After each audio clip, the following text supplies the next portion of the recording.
push some clays, pieces in here and there to kind of match it up. But basically, you can see, we did all the hard work the last two videos, getting it from that giant skull that we had, that really pathetic Halloween skull, to what we have, here. A friend of mine, Randall, he does that leather work on Twitch, and he was checking it out. I guess he had to step away from the video for a while, and saw the pictures of this guy just before adding this, and was like, holy crap, that came a long way. It's like, yeah, usually does. So basically right now I've got maybe 4 hours of work in this, which is still fine. I mean, it's a commission, I want to get it done, but at the same time, I haven't invested a whole lot of time in it yet to get it to this point. So these tools are they're ribbon tools. It's got a metal ribbon that goes around, and they're really great with cleaning up like big areas with really rough, sculpts. And that's kind of the point we're at right now. Is this is sort of rough detail, So this is still, an optimal tool for this. As you move through the sculpture and you get to the more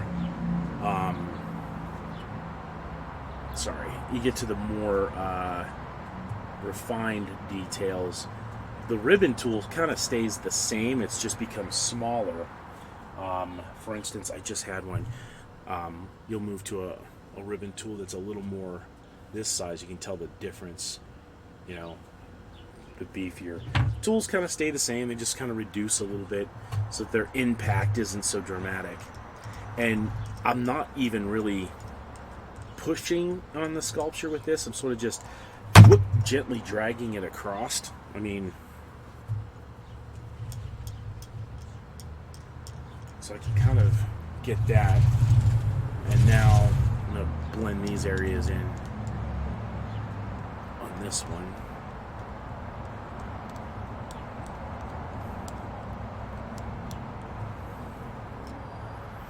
So Dave is in here. Dave and I work on another project together. It's a Comic-Con for the city we live in, and Dave is our gaming guy. And Dave runs our D&D and gaming aspect. This year we're looking to add a tournament, a VR tournament to it, which means Dave's going to have to step up his game and come up with a tournament, a D&D tournament that will rival the VR, because D&D is a staple. We want to keep that. The VR might just be a one-off. So you can't let the computer generated guys one up you.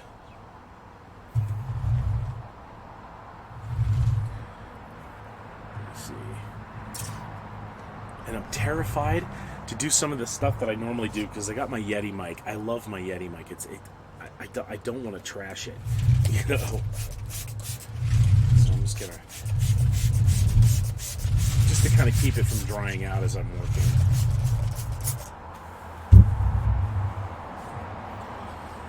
Dave, I'm on my third. What are you on? He's probably on a bucket, 5-gallon bucket, coffee. I thought I was a coffee hound. That guy is insane. His heart's going to explode. Just make sure it's after the 2020 convention. Put off the heart attack until then. Okay.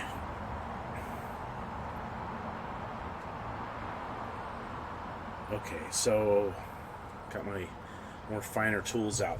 Now I kind of want to, I'm still looking at the pictures over here. This is one of the ones that I grabbed off of Google.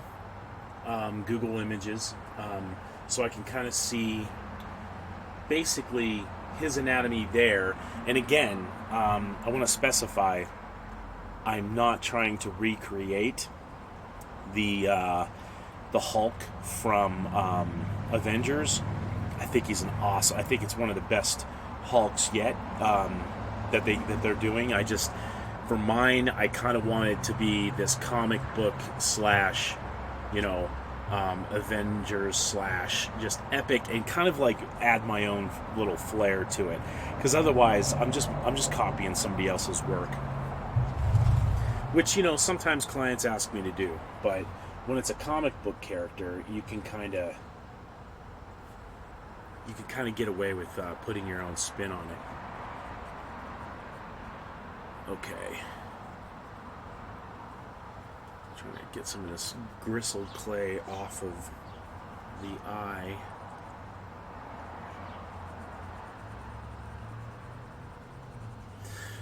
So I posted, what I had done was we wanted to do a live broadcast from the dinosaur park and stream it. But their upload speed over there was like 4 megabytes, so that wasn't happening.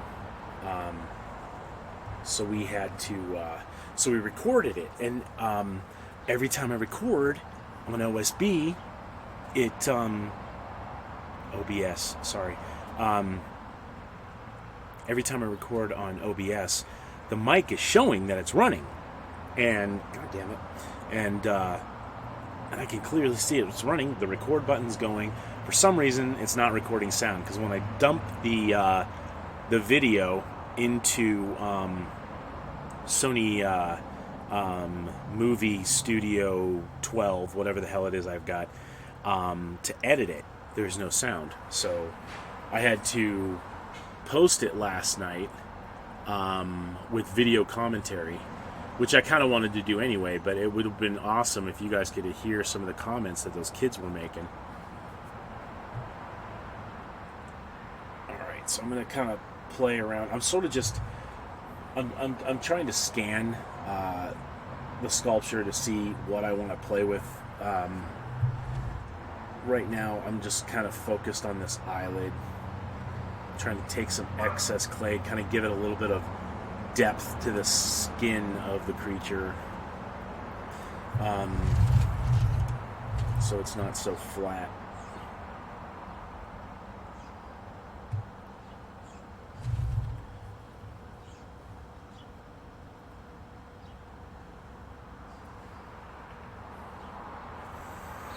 Any comments? I keep looking back to make sure we don't have any comments, but I'm gonna lean over because I've got my laptop situated right here, the Yeti mic here, sculpture here. I have to keep looking this way, and of course that's cross camera. These are all no-nos.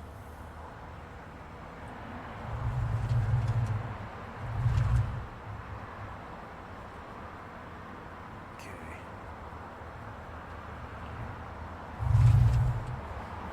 So you see it's taking that little bit of clay off each time.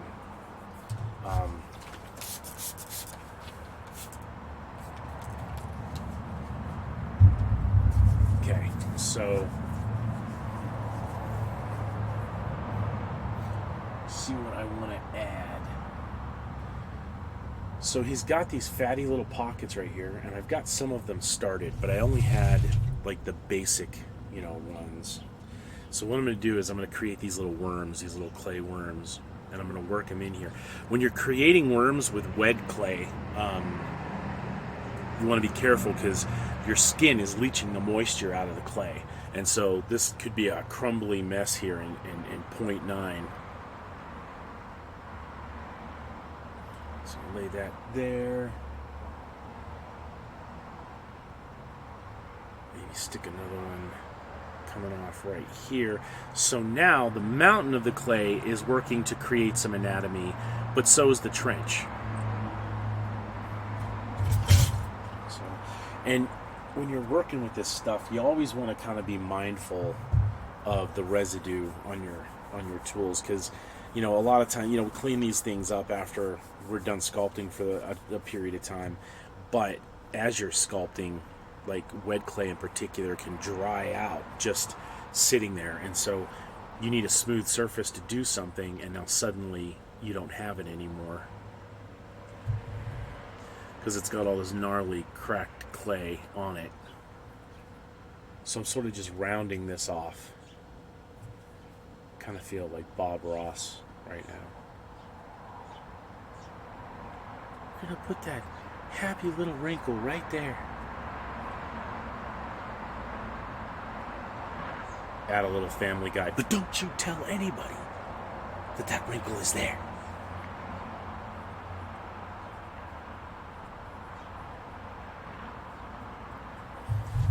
So kind of bring this down a bit. I fold that in. So we got those two worms set up, and then I'm going to take this smaller ribbon tool and just, well, this one's more of a wire tool, but they basically do the same thing. Kind of smoothing that up.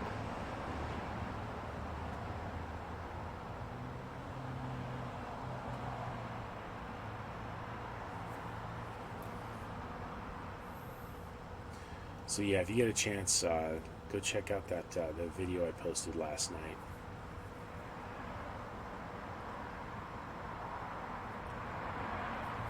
Okay, still really rough, but we're getting our point across.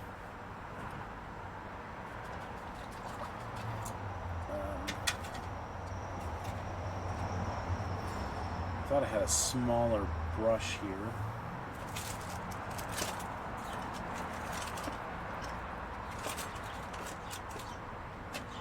Toolkit.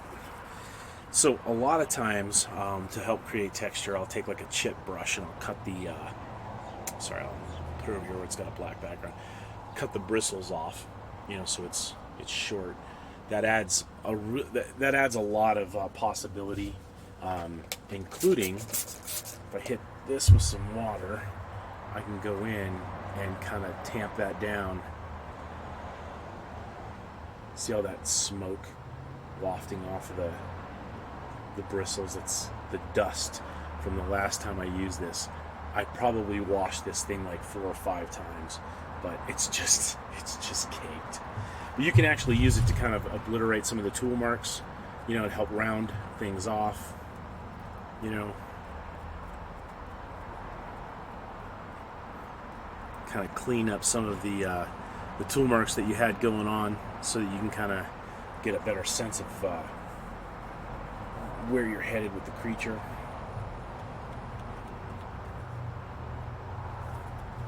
See, there's a spot right here around the ear. Needs attention. So there's a lot of areas that aren't going to show up on these pictures that need to be addressed. For instance, before I go over and do the squint rows on the other ear, I kind of want to show you this.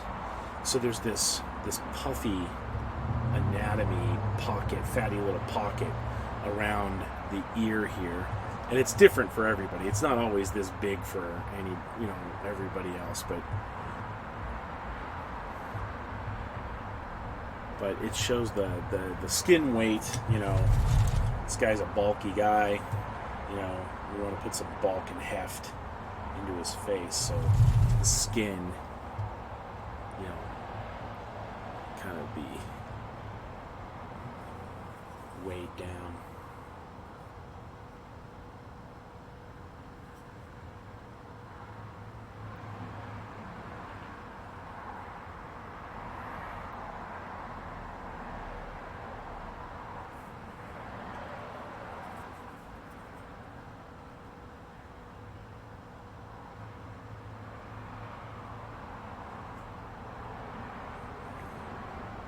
Okay, so that's basically smoothed out. I wish I could zoom in on this, but this number one, the camera isn't exactly cooperative when it comes to the zoom.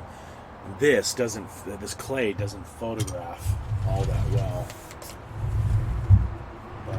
in. I'll use my brush.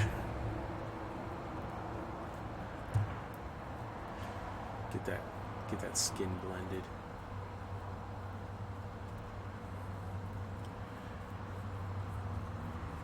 Some of that is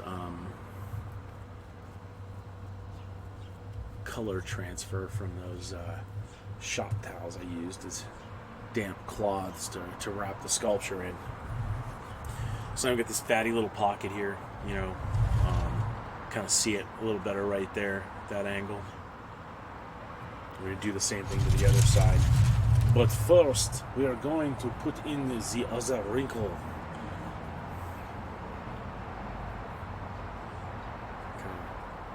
Get a little worm going.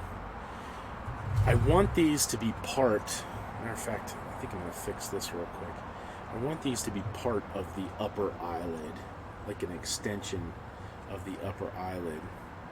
So I want to build off the eyelid when I'm doing this. See, that's already starting to kind of crumble. I kind of worked that worm too long. So you see how it's kind of built up right there? There's a little bit more of a pocket just like here. That's what I'm trying to achieve, where I seem to have dropped the ball. That one's got 2 bumps, so you know we want to try to. This is a pretty symmetrical creature, so what the hell?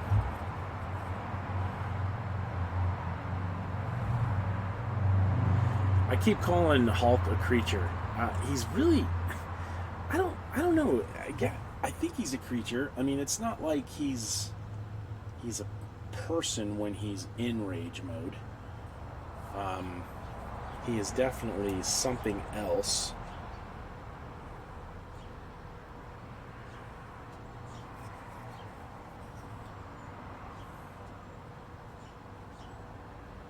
So I'm going to fold that in. I'll take this and fold that up into.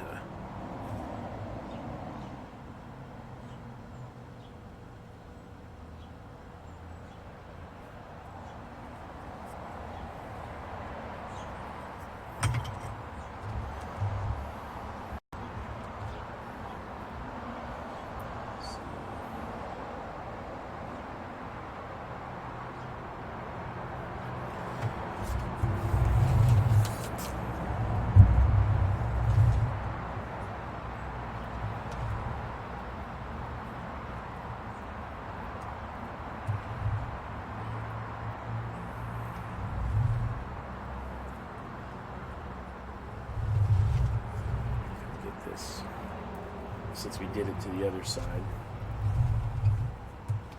I don't want to trick myself into thinking I forgot something.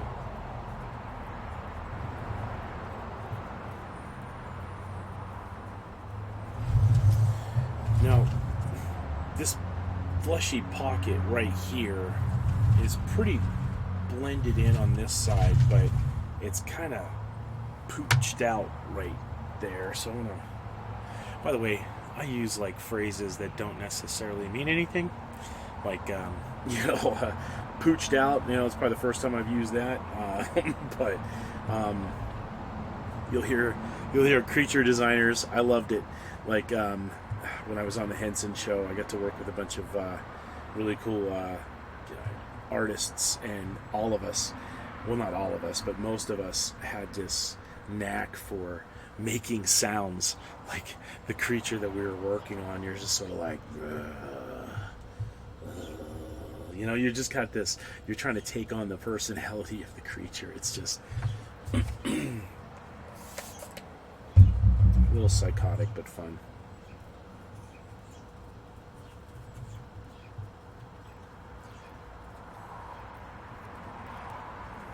So kind of worked that in there. It is a little more defined on this side, but you know, nothing is completely symmetrical in nature. So I'm kind of happy with the fact that it's not 100% symmetrical. Okay. God, I wish I'd have brought out a cup, put some water in it.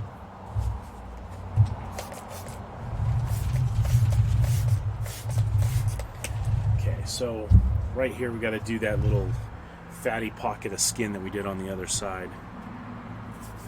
We kind of try to build this up a little bit. Kind of goes back behind the ear, but also backs up.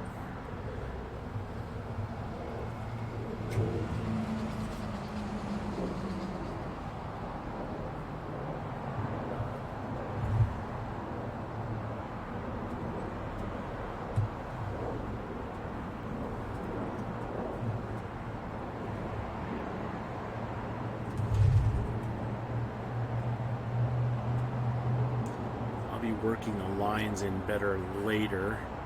Right now, I just want to get the form in there.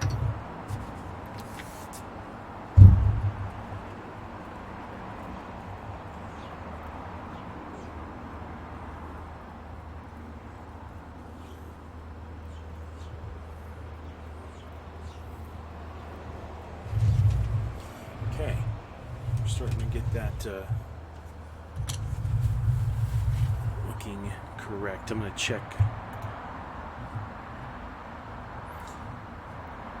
I'm also going to mess with. So real quick, you might hear an echo. I want to go in here and period. You know what? Dave said he could hear me, so that works. I just get kind of paranoid working with this new platform. It's not something I'm used to. So, yeah.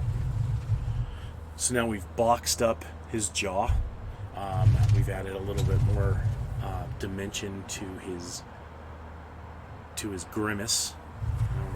Working those in, but you can do more than that. You can go in, with a loop tool and really kind of lay in a deep,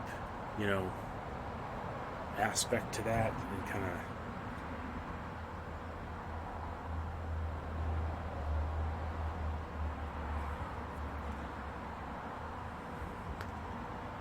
and the reason when you want to pick it out like that is because you don't want a hard line. I mean, skin isn't like that. Skin rolls, and it's never this pinched sharpness to it. It's always rounded, so you want to go in there and round these things off. And sometimes when you're doing wrinkles, you just want to just let the damn wrinkle take you where you want to go. I mean, where it wants to go, because sometimes you're better off with a little stream of consciousness sculpting. But especially if it's something you're creating yourself. If your gig is to stay true to form, then by all means, honor the gig, but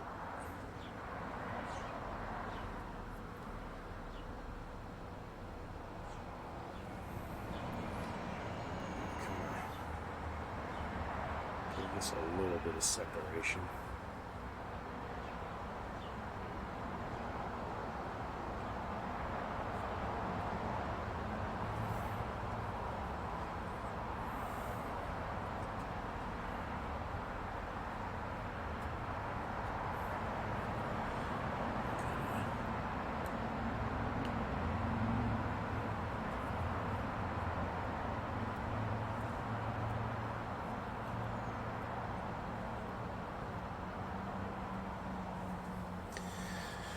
I haven't really gotten a lot of the dimension I want on these ears. It's sort of like he's got cauliflower ear right now.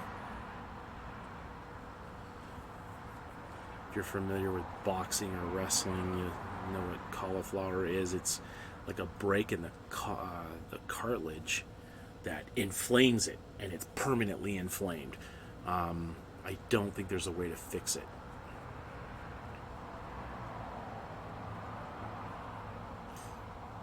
Boxers take a hit in the ear, and it can happen. Wrestlers, same way. They've got the headgear on to help protect them in real wrestling, not that shit, that WWF shit. But in real wrestling, they've got the headgear to protect them, but at the same time, you can do a roll or something and end up, you know, messing with the cartilage. I luckily escaped that when I was in high school, but I had some teammate, or I think we had one teammate. I think maybe he was from another school. I'm trying to remember, but yeah, you'd encounter these guys with some hellacious cauliflower ear.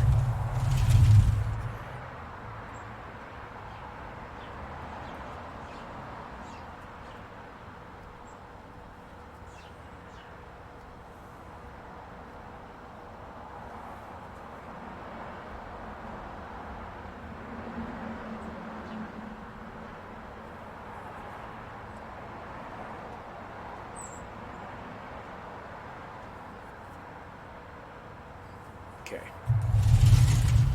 And I've said this in the previous video, you always want to make sure when you do something to one side, you flip over and do it to the other, because you want it to try to stay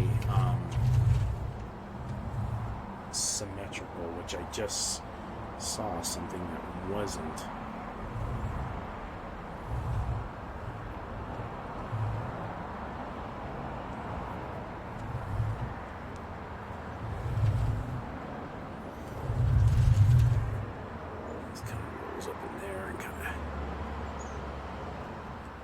Take that out.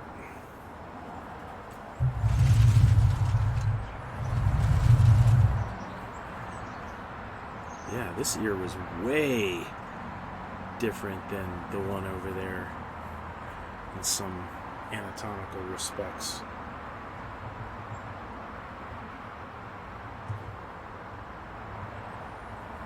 I don't know how the hell I did that.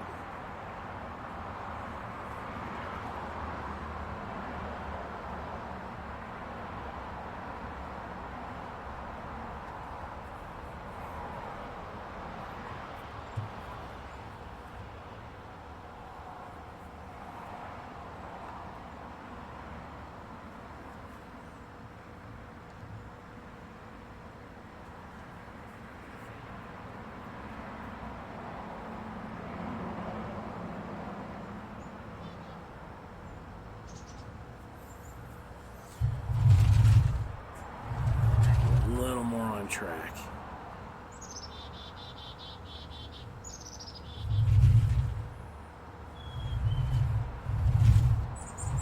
Yeah.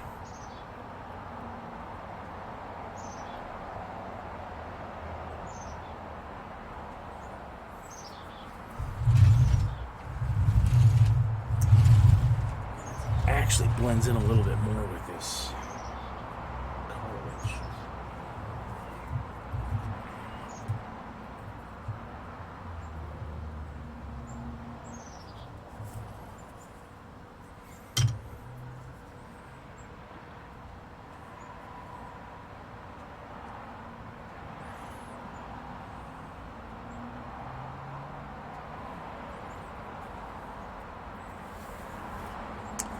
Go ahead and maybe change the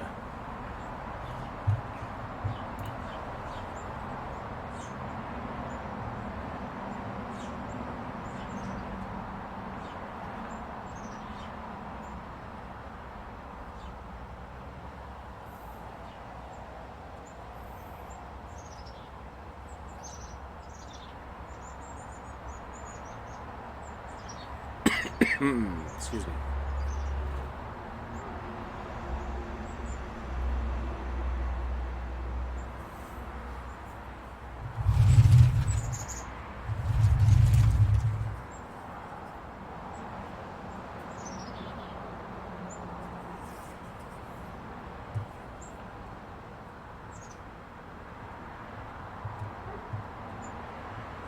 You can hear my Great Dane flipping out downstairs.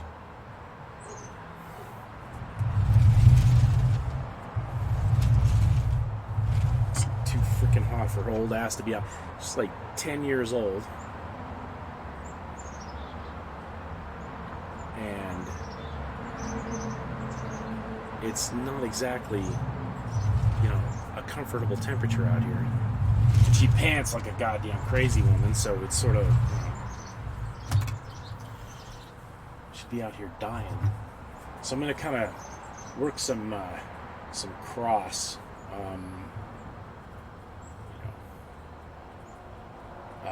structure into the brow.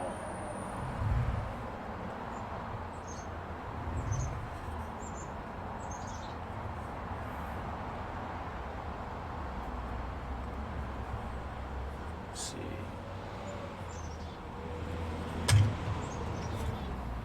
While I'm doing that, brows are kind of fun. They just go nuts. They're crossed hatch. They're, you know, they've got these hills, valleys, these peaks that just sort of intersect, and you know.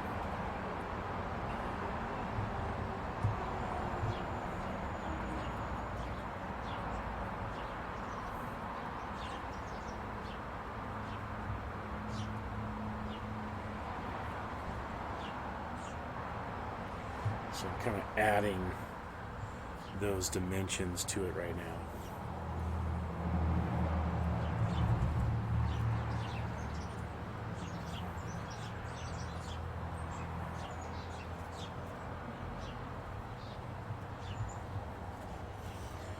It's also kind of my own little flair to it, where some of these things are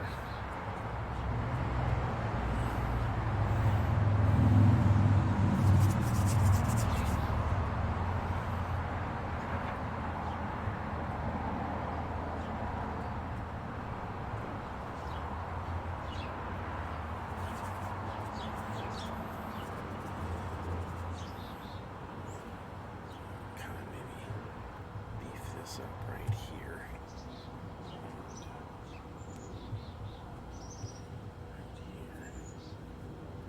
Eventually I'll have eyebrows hair punched in here in the latex version, or hair punched in there on the latex version. So okay, so we got some worms to work right here. You know, you can kind of see that it's just a mess of stuff on his face, but in the next few minutes, just by working them into place, that'll change.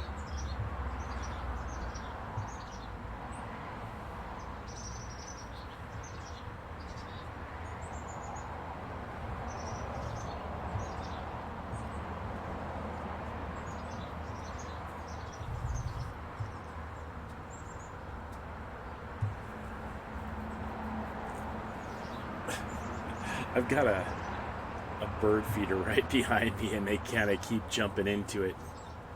It's kind of like a hit and run on the bird feeder. So the noise kind of startles me.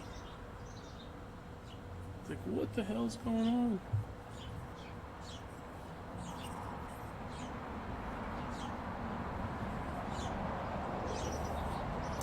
Hopefully my head's not getting in the way as I'm working this stuff.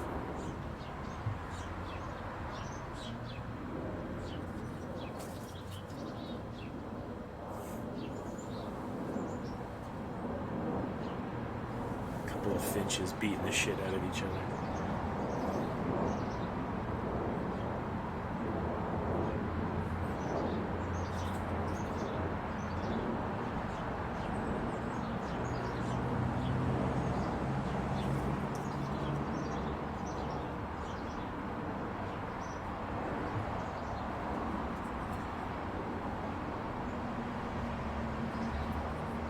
Looks like we might got another comment here. Hey, Maddie, how you doing, man?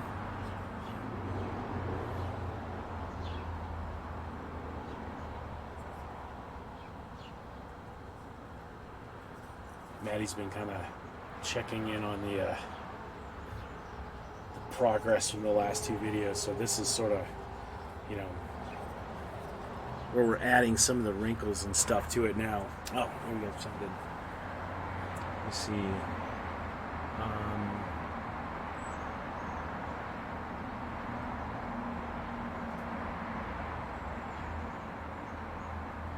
Oh, it's storming. You know, the cool thing about it is I've actually got this pop-up gazebo over top of me. I set it up for when I was doing the yard work. We had an appraisal done on the house.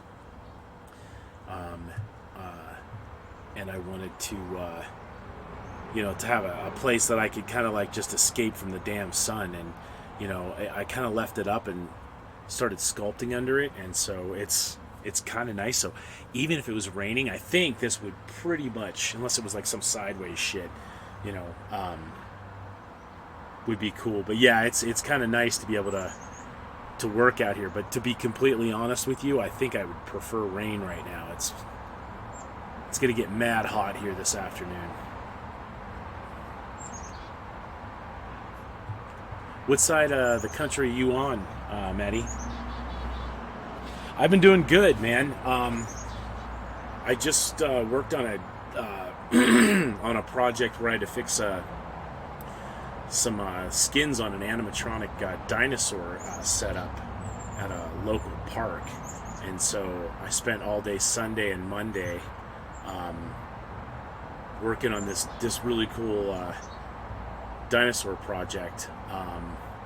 Hopefully getting my foot in the door to work on some other projects with them. But yeah, it was cool. I actually recorded it, and I think the video is up there from last night.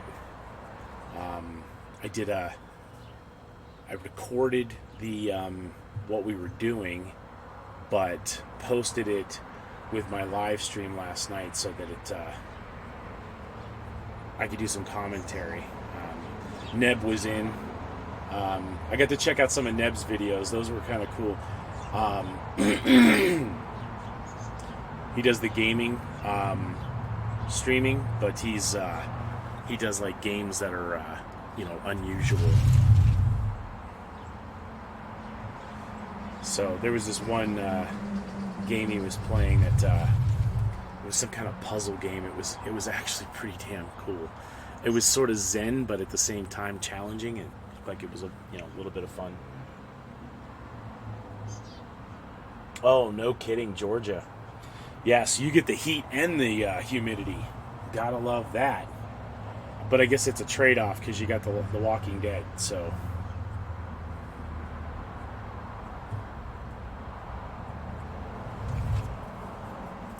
now it may look like I just made a horrible mess of his forehead, but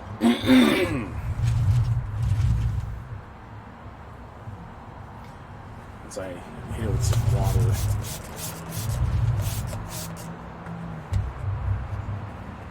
I can kind of smoothen some of this stuff out. And the cool thing about smoothing it out, it's also going to pull the clay and force these wrinkles that you didn't sculpt into place. And I kind of rely on that because I like the way it looks. So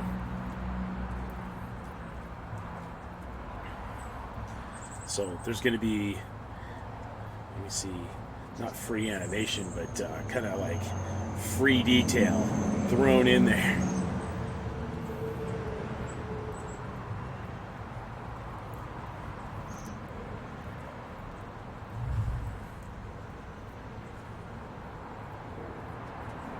So see how it all kind of like just works out. Try to move it so you can kind of see the shadows. See how it's got that grimace in there now, and now the forehead matches the rest. Let me see.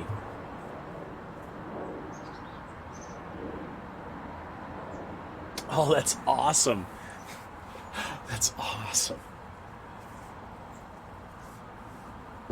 Yeah, I'm hearing that the show's likely to be coming. I've heard some,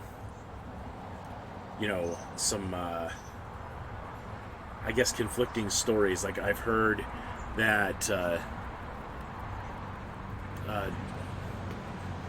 Greg Nicotero wants to bring it to an end. I also heard that Kirkland wants to make sure there's 13 seasons. So I'm kind of unsure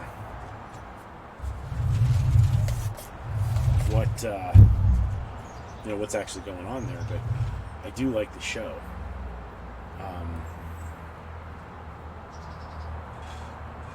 I've gotten to do some Comic-Cons with those guys. I do appearances at Comic-Cons for the show that I was on, and on occasion, when I'm lucky, if it's a big enough con, they'll have like Michael Rooker and Norman Reedus and some of the other guys there. They're kind of staples at Comic-Cons. And Michael Rooker is hilarious. Just straight up, he's just crazy. He's just the stuff he does, it's sort of like you hang out with Michael Rooker after the, in the evening when the con is shut down for the night, and you're likely to get more than you bargained for.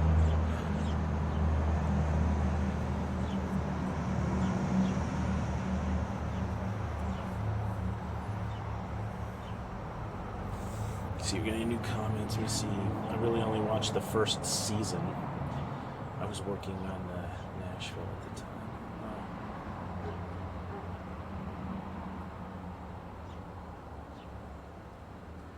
Oh, no kidding. That's awesome. Yeah, Regis is the whole bunch of them are great guys. As oddball as he can be, Michael Rooker is probably my favorite of the group, because he's enjoying himself, and you can see that, and it's not work for him. I mean, I'm sure at some point it is. I mean, it is for all of us. I mean, as much as we love doing appearances at cons, I mean, it can be exhausting, because you can't always be the person that you are in reality when everyone came to see their characters, sort of. And so, you're on camera, you can't relax. You're not on camera, but you sort of are. You can't relax, because if you have a human moment, let's see. If you have like a human moment, then and you allow your frustrations to just sort of like surface, fans talk, and suddenly you're an asshole, and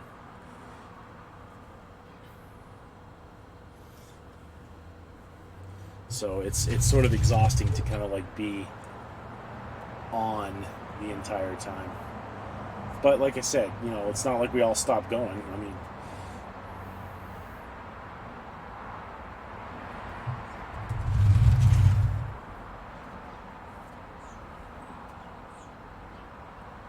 just sort of rounding out some of the eyelids. These goddamn finches are driving me nuts. I can't tell if it's the mailman dropping off a package.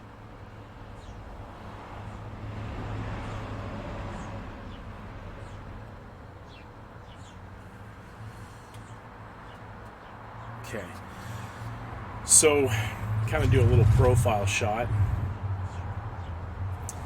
I've got that line that I want. I've built up the brow so it's sagging, a little bit. It's gotten more of this look to it. Squared out the jaw so it's a little heavier. Yeah, so things are rolling pretty nicely so far. I'm going to probably work on some little pockets around the mouth. The cool thing, the mouth has all these really cool shapes and stuff. And little cracks and things like that bring it to life, that really add dimension to the character.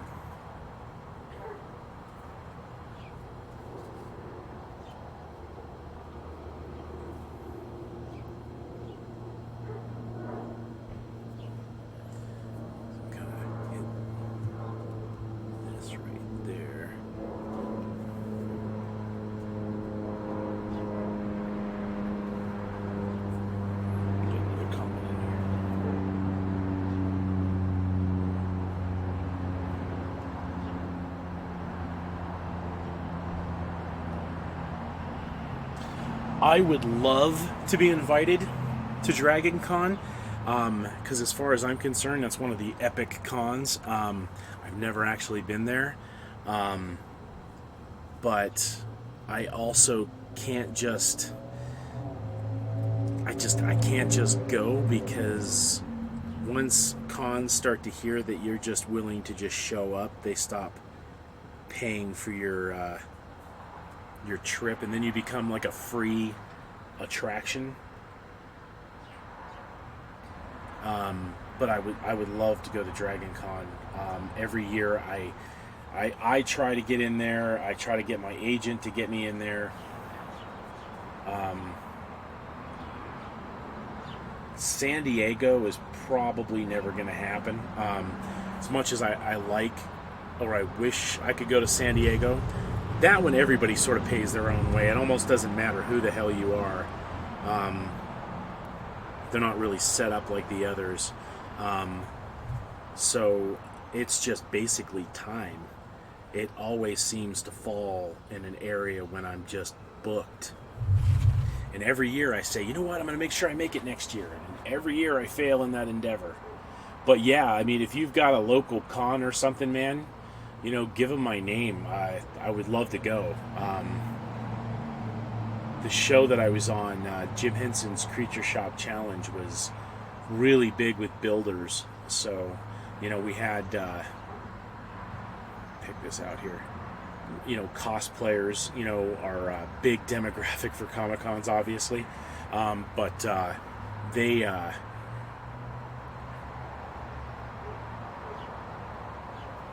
they really loved our show because we were builders as well. So, and I'm the only one of the group that actually does the comic circuit. I mean, occasionally you'll see the other ones doing it, but since the show ended, I think I've done close to 50 conventions in 5 years as a guest, and so I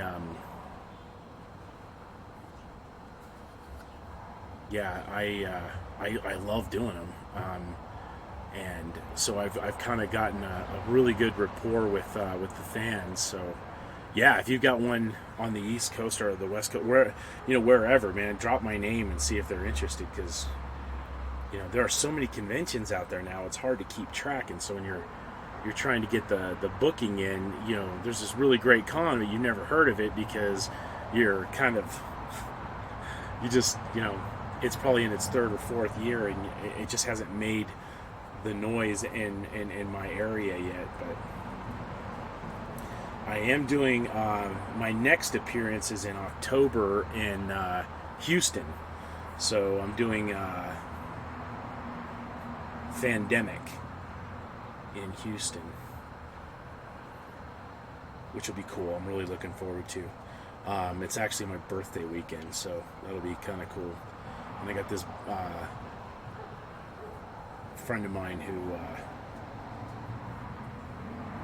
who lives in Houston, who helps me out. She's sort of like, she kind of like, she does my handling for me, and I say that with some jocularity because she likes to see me squirm in front of fans, so she doesn't really handle me as much as, you know, a handler would.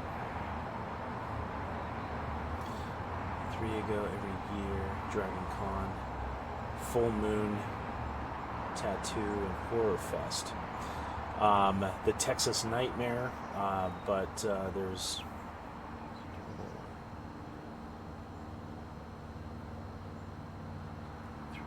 Yeah, I don't know what it is, but I actually, most of the conventions I do are in Texas. I'm hoping to be able to make it this year, but this will be my 5th or 6th year at Dallas All-Con. It'll be, I've done Space City Comic-Con in Houston. I've done STX Comic-Con in Bryan, Texas. I believe that one was a one and done. I've done LubbockCon 2 years. Looking forward to maybe going back next year. LubbockCon was a lot of fun in Lubbock, Texas. There are so many cons I do in Texas. The bulk of my convention appearances, you know, are in Texas, and it's a blast. I mean,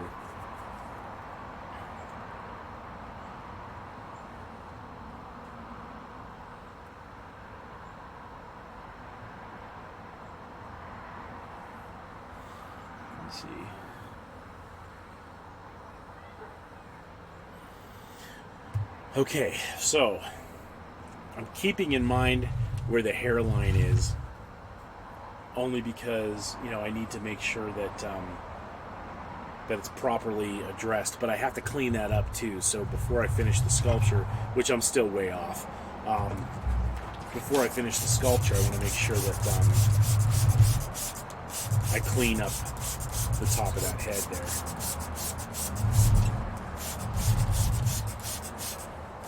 And it's getting to the point where I'm probably going to have to fill up my water bottle.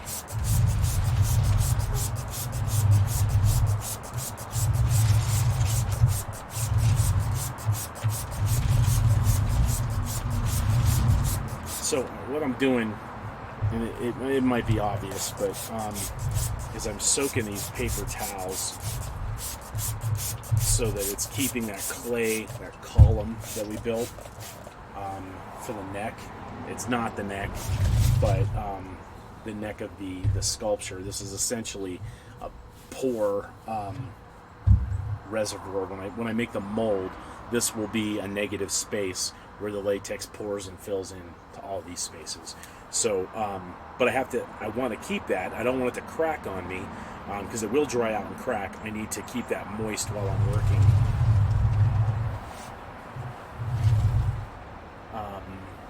Cool, so what are we working on now? Got some finer lines coming into the nose, and these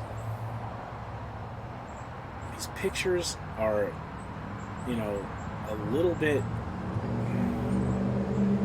contradictory, because one depicts the angle where the shadows are. This is what I'm saying, how if you have a reference that is kind of it's paint, oh shit, I got my mouse completely wet. If you've got a reference photo that's painted, that has like makeup and skin texture and all that stuff, lighting and stuff can really change the dynamic of a sculpture and mess with what is actually there. So you find yourself, oh, that was actually paint, and I shouldn't have sculpted it that way because it was paint. That's why I like finding black and white, you know, or colorless references for things that I'm using, so that I don't fall into that trap anymore. So I'm gonna need to get a cup for this to rinse out this brush. It's caked with wet clay right now.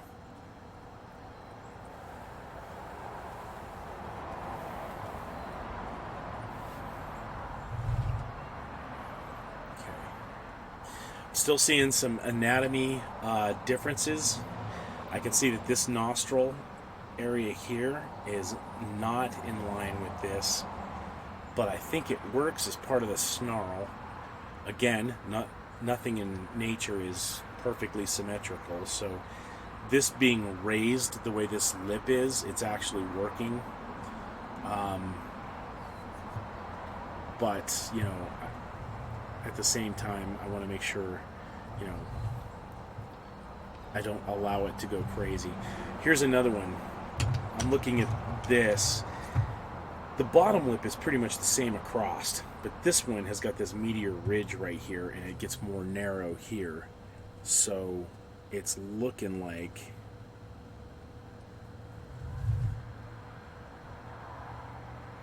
I'm going to have to do some work to fix that.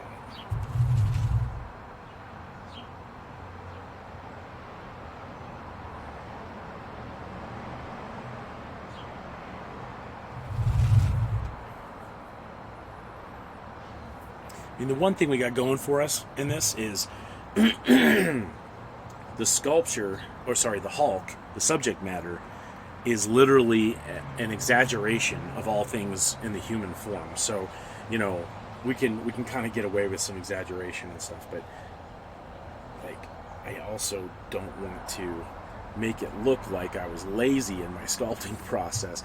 These are the kind of things that if you don't catch, you know, before you if you don't catch before you mold it, then you will see it at some point.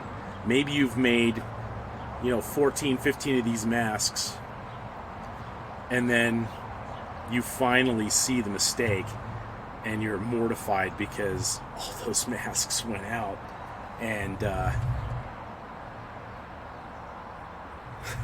yeah, all those masks went out and you didn't see it in time. Not only that, but it's stuck in the mold. So now it's a permanent part of your creature, and the only way to fix it is to just completely re-sculpt it. And that sucks. I've been there a bunch of times. But the other thing is you may be the only one who sees the imperfection. So, boy, come on now. Try to round that out. So I kind of match those two up. Kind of turn this in. I think what's some more comments.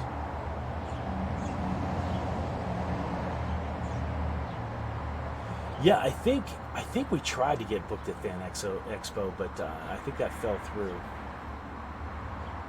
It sucks because it's always around. Oh, I gotcha. Yeah, Dragon Con. I don't know anything about Fan Expo. I don't know that much about it, but from what I've heard about Dragon Con, it's probably the better one.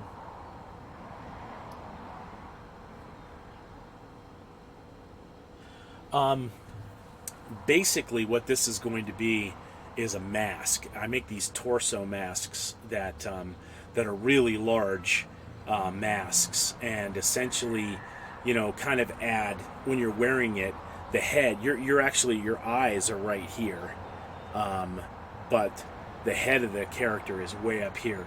And like I'll show you, a lot of there's some misrepresentation going on because of where I'm sitting versus where the sculpture is. It looks much smaller than it is, but if I kind of lean back and I'm going to put my ear right on the ridge here of this ear, so let me see. So right there, we're about level, so you can see how much bigger this sculpture is. It's huge. Kind of noticed some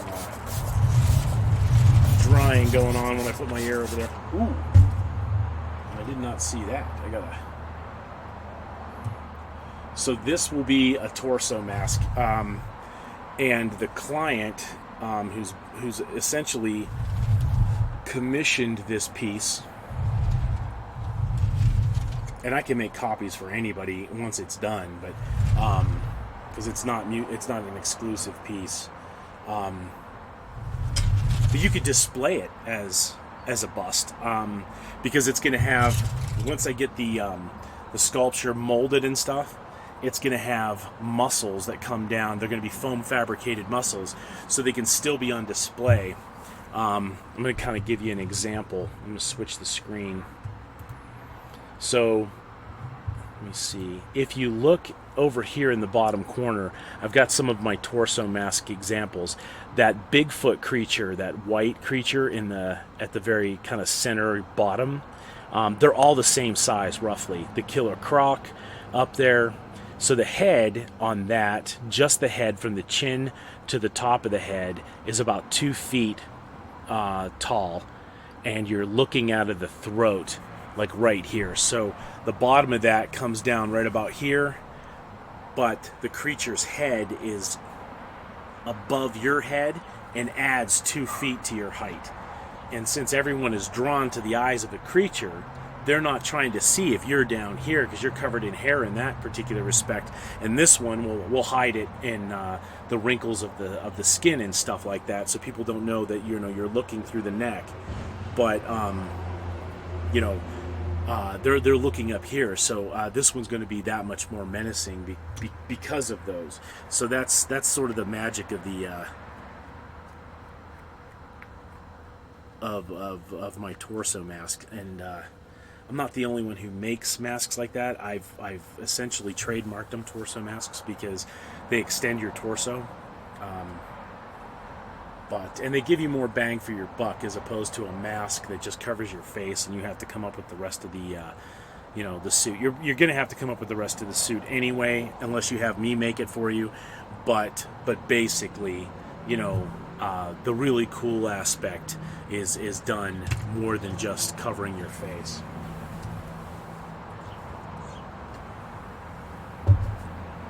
But those creatures right here at the bottom are on display in my my gallery as art pieces. So the Killer Croc, is one of my favorites. I'd like to do different variations of him in different colors, because crocodiles come in this awesome range of colors. Some of them muddy out as the older they get, but basically every one of those is on a display piece in my office, and they're huge. They're just, I wish I do have a picture of it on Facebook of me standing next to it. Better, you'll probably find it easier if you go to Instagram. So it's at Adams Russ on Instagram. Oh, there, I think it just went by on the ticker. And you can see me standing next to one of the werewolf masks, and they're pretty enormous. Matter of fact, I think there's one of me standing next to the Killer Croc as well. And the Killer Croc is just huge. You know what? Let me see if I can't pull it up on my phone and then maybe show you. Where is it? Instagram.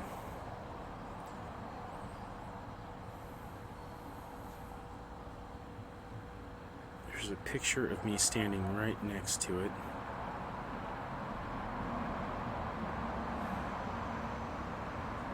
Actually, you know what? I'm just going to go to my gallery. I'm pretty sure that I can show this over the phone. Masks. There we go.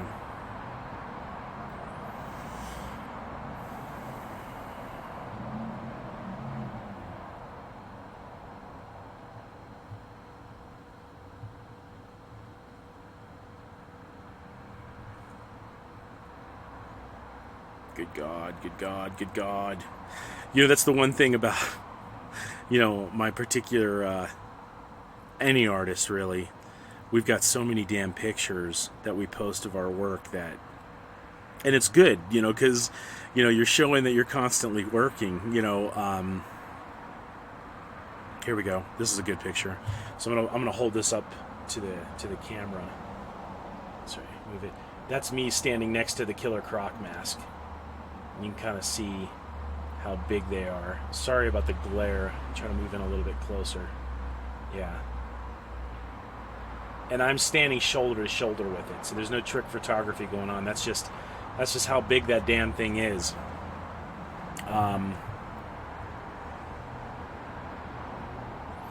Well, thanks, man. That stuff on DeviantArt, I need to update it because I can't even tell you what the last creature I put on DeviantArt was. I keep forgetting it. It doesn't give me any kind of notifications or anything, so I tend to forget it's there. It's been years, dude. I appreciate you looking. If you get a chance, go to my website. You can, even that one I need to update. I update a lot of stuff on Facebook and social media like Instagram because so many people actually use those. It's almost like the website and stuff become a secondary thought. I was hoping that I had a picture of me standing next to that Bigfoot creature as well. I mean, I dig the fact that they're so big because it adds that wow factor. This is one of the smaller ones, and I hope that it picks up because it's this is that get a little closer. Ah, this is not the way to do this. This is a black lion mask that I made. It's still a torso mask. It's one of my first, and that's how big they are standing next to him. So they're really, really big masks, and that's what this is going to be. It's going to be one of those, only it's going to be the Hulk. And if you ever seen my werewolf masks, this is me just next to the head, and that's just the head. I mean, that doesn't include all the foam fabricated work that went in to to putting it together.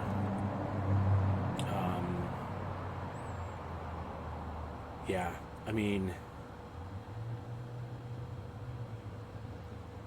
they're just it's almost like you can't really kind of grasp the size until you've actually see somebody next to them or seen them in person, which I'm hoping my agent can get me into Mask Fest. I would really love to take these things down there and go nuts, kind of show them off. There's one with the werewolf that I'm really, really proud of that I kind of wish to hell this thing would pull up.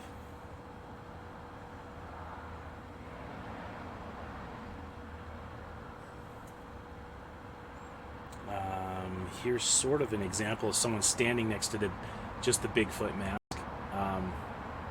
So that was just the mask on display, and she kind of cozied up to it. I mean, they're just really big. I kind of wish I had a better setup. Last night I had some of the pictures set up for my stream to talk about the project that I had been working on over the weekend. And they were all loaded up. Everything was fine, but when I went to start displaying them in the in the live stream, they started to just disappear. I mean, the file was still there. I could click the little eye to make it show up, but basically, it was gone, and it sucked because kind of worked my ass off to get all those things loaded up so that I could share them with people as the video was playing and kind of give them a little bit of of a visual. But yeah, it was shit. It pissed me off so bad. They were just gone, and no idea why they weren't visible. There was nothing blocking them or anything, but again, OBS, I'm still learning the whole thing. So okay, so we're gonna, let me see, was there any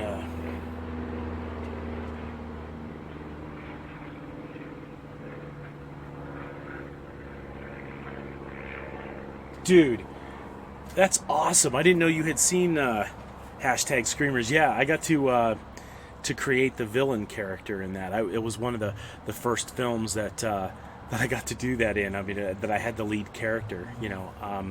I also worked a deal with them, so I'm actually an associate producer on that as well. Yeah, I mean, that was so much fun to work with. To work on. I've had fun in most of the movies I've worked on. Yeah, but I didn't even think to list my IMDb as something that people could go check out. Yeah, I'm glad you liked hashtag Screamers. That was a lot of fun to work on.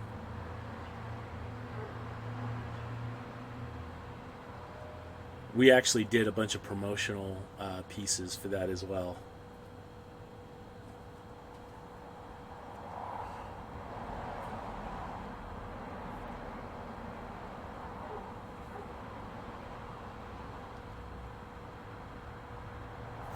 Okay, so I am going to start adding some of these fatty little pockets around the mouth. God damn.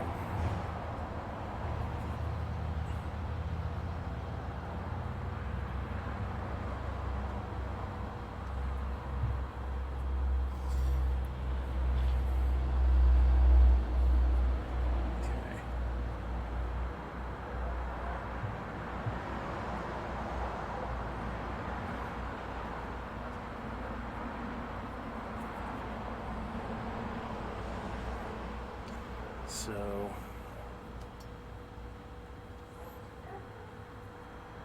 these damn finches are killing me.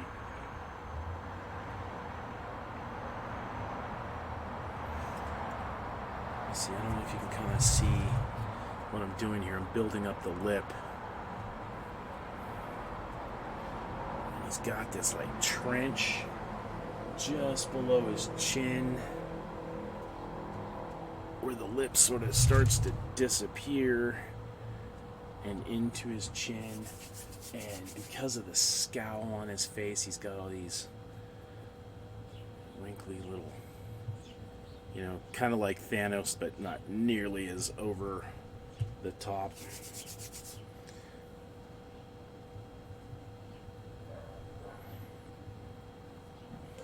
see.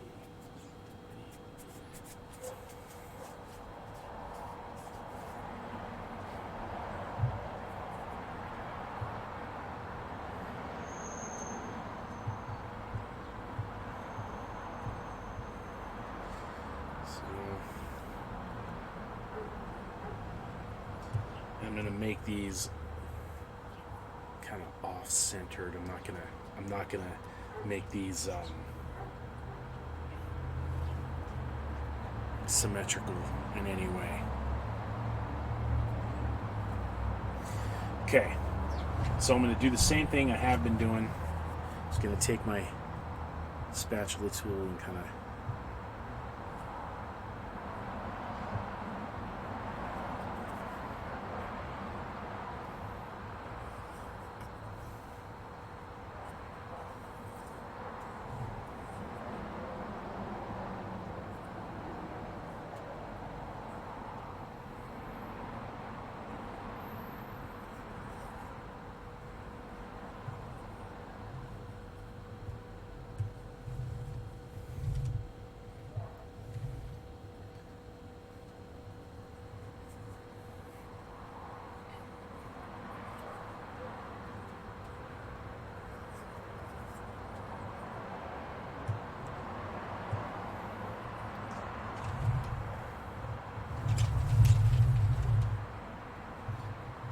trying to round these off, kind of roll them back into the surface of the guy's chin.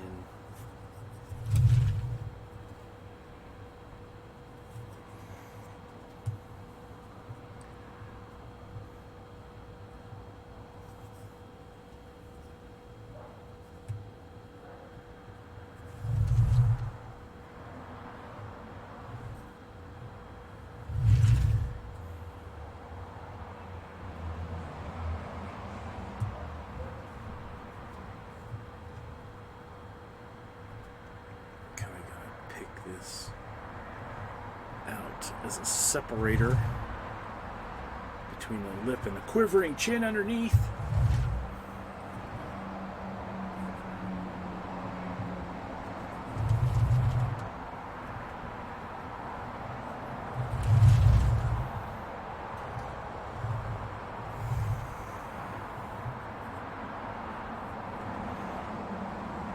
I'm gonna kind of run my spatula tool through these just to kind of interrupt what's going on.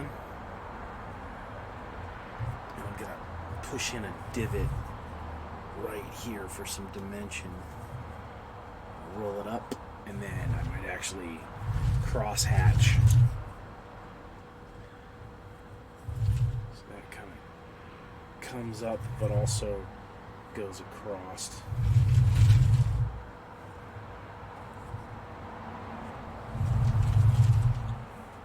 It may look like, you know, what the hell is he doing? There's always method to the madness. Or at least you hope. So kind of tear that this way. This is all adding structure to that. I say quivering chin, but it's almost like he's so pissed off that, you know, even like the structure of his face is quivering. And then bring this down through here.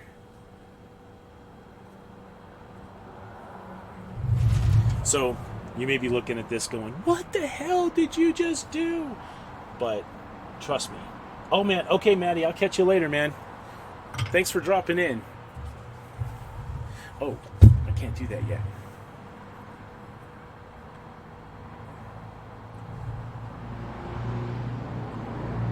So I'm just curving in this stuff too that I had actually kind of forgotten about when I went nuts on those wrinkles on the chin. Kind of push this back in there, and then I'm going to work a little bit more on that mouth later. So I got that one done. I'm going to come in here and do this one. Basically, I'm just really kind of just blending these in.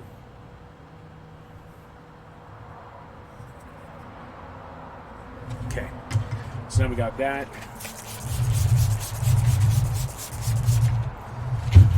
Now I'm gonna let the water kind of do its thing on this, but I have really got to get a cup so that I can rinse out this paintbrush before I utilize it.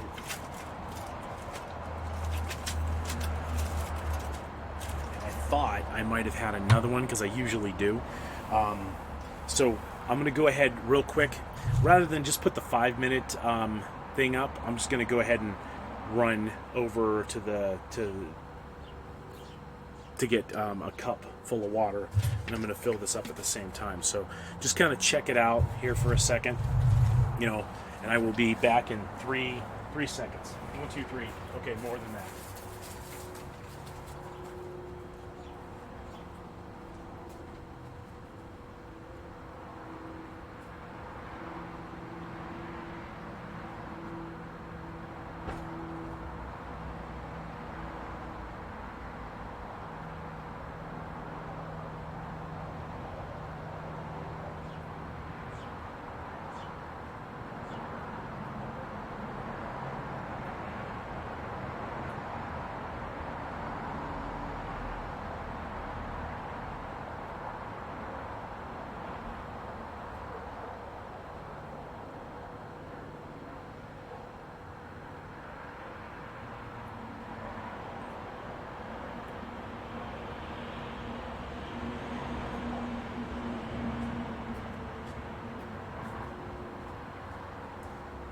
Okay.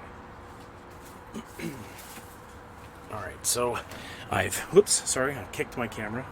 I filled my water bottle. I got my cup of water.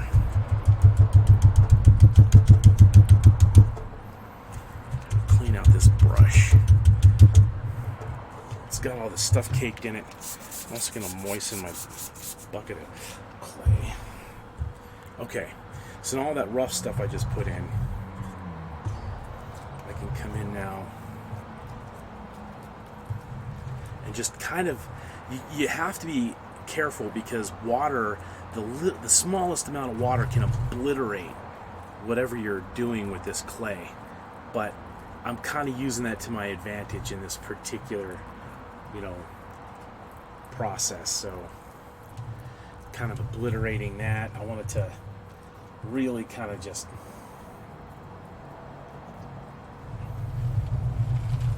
change the dynamic of what I just did.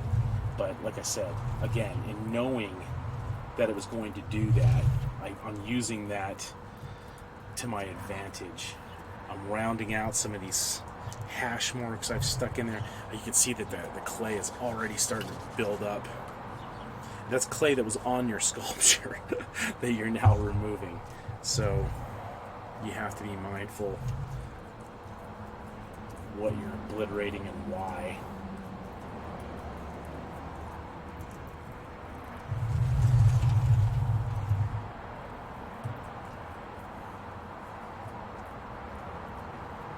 Okay. So this is not done by a long shot, but it gives you an example of how we just took that basic chin and added all this, Jesus Christ, all this structure and anatomy to it.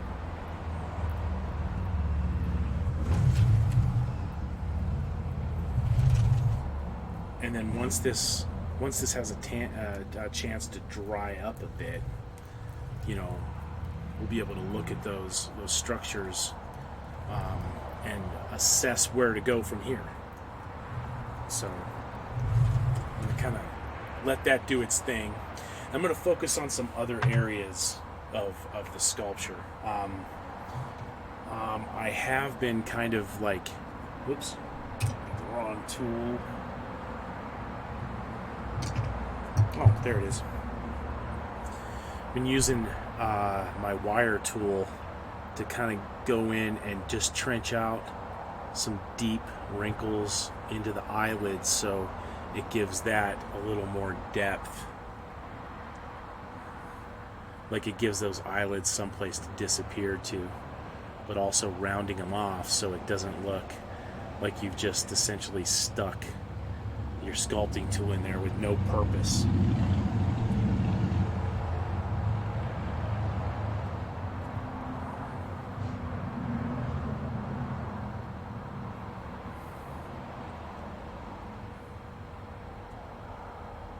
Okay. Kind of come in here, and one of the things I'm going to have to focus on here, but I don't exactly want to mess with it at this particular point, are the tear ducts. I'm going to want to get in there and add some tear ducts because they're not there currently. So we're kind of adding all this rage to it. And actually, I just did all that work trenching those out, and it looks like I'm going to have to put them back because the more I'm looking at it up here, the skin on him, as much as I want to make this my own, doesn't really match that trenched in look. So I'm going to go back and fill those with some worms. But the cool thing is it's going to add bags. So, and bags work.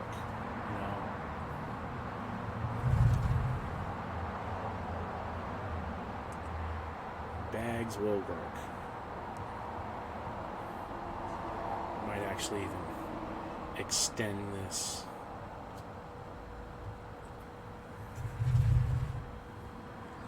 Because your face does all kinds of crazy shit when you're pissed off.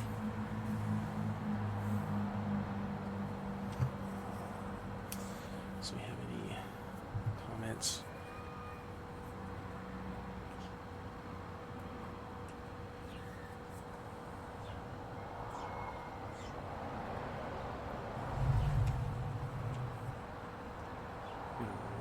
In there.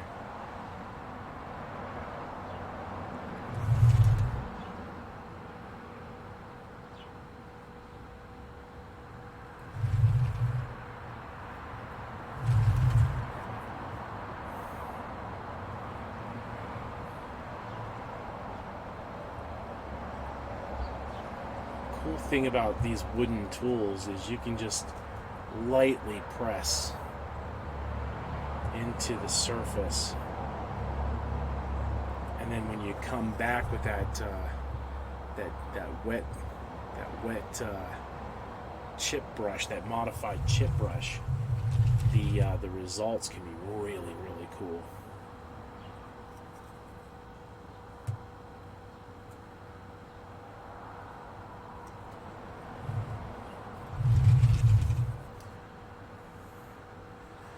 Kind of got some shallow wrinkles going in here, and all I'm really doing is using the blade edge of my spatula tool that I made to kind of go in there and just sort of,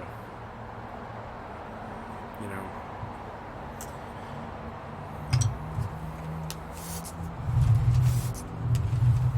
so I'm going to grab my chip brush, clean that out again.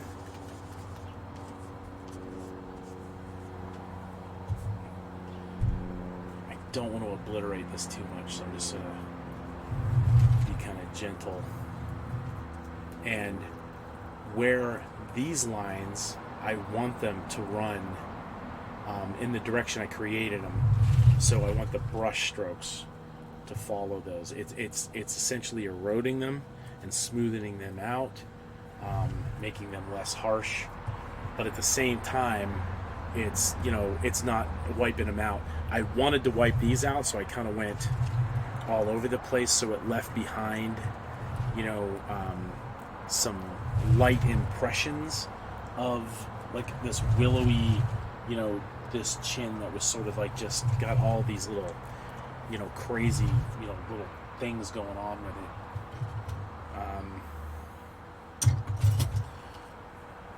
Not really fond of these because they break so much.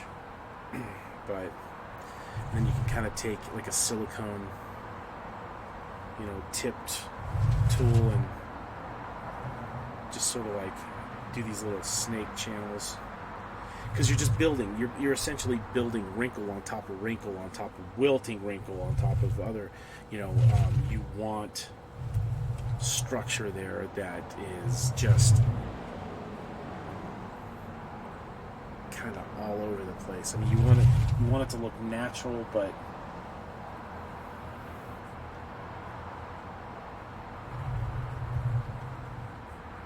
so I kind of put these squiggly little things going on in there, and I got this little piece of sponge. I say sponge, but it's actually like a little piece of upholstery foam left over from the dinosaurs. I'm going to just press that in.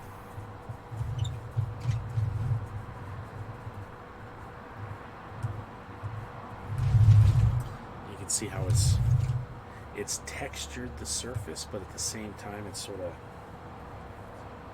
it also eroded, you know, those new lines that I put in with the with that silicone tipped sculpting tool.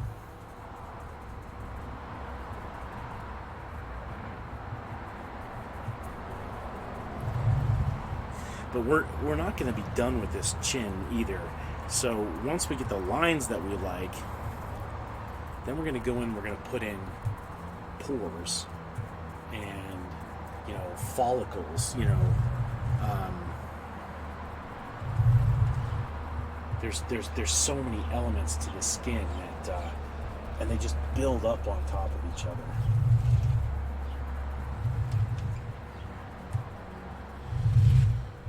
Kind of use this up here to kind of get some control over this.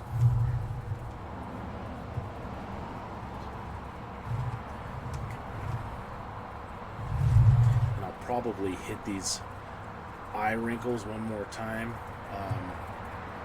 But I'm gonna let it set up a little bit so it has time to stiffen up, so it makes I can actually scratch in some detail later.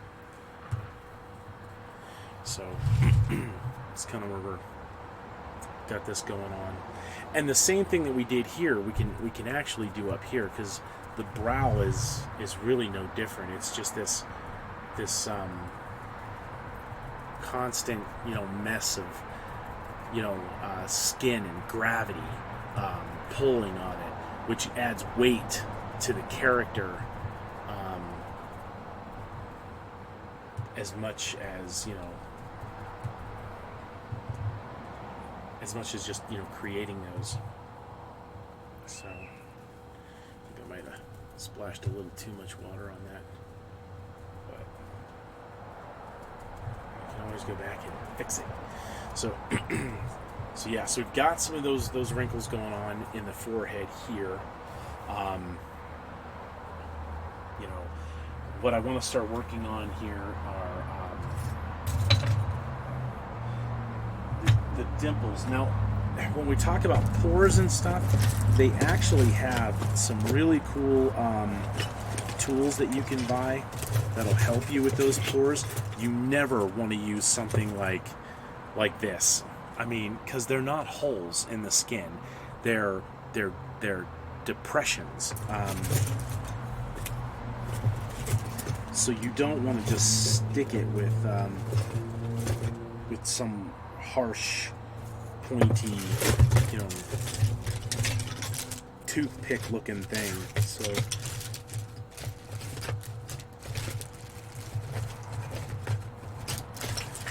actually just flipping through my insanity here. Let's see. Oh, that wasn't closed tightly.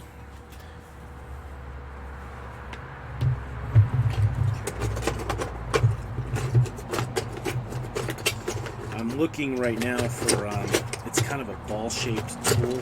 The end of it is kind of, well, ball-shaped, and you can use that. I think I found it. Okay. This one's sort of modified to do it, but I thought I actually had one in here.